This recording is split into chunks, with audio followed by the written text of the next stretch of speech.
this doesn't start right now. This has a history of a gradual weakening of American power and American resolve, coupled with a weakening of broader Western resolve. I mean, on the broader Western front, you've got the Europeans who have not been investing heavily in defence, with the possible exception of the British.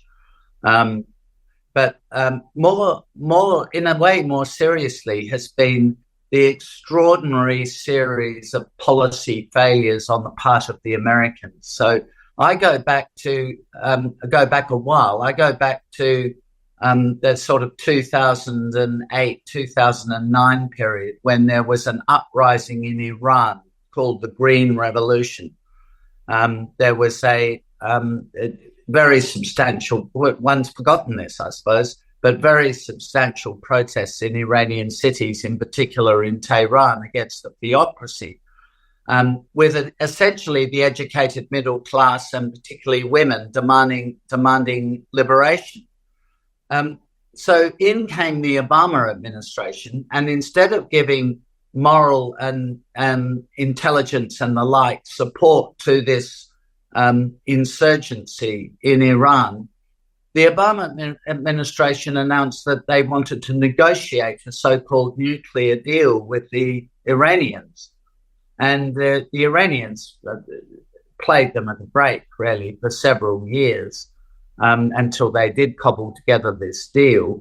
But throughout all of that time, the United States policy towards Iran, which is the country which was even then arming the Houthis, supporting Hezbollah, supporting Hamas, causing havoc in Iraq and in Lebanon, the United States is negotiating a deal with them which will free up Iranian assets.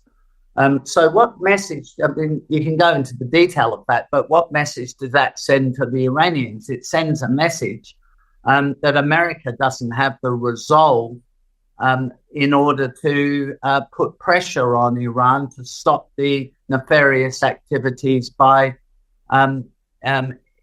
Iranian-backed bodies in the Middle East.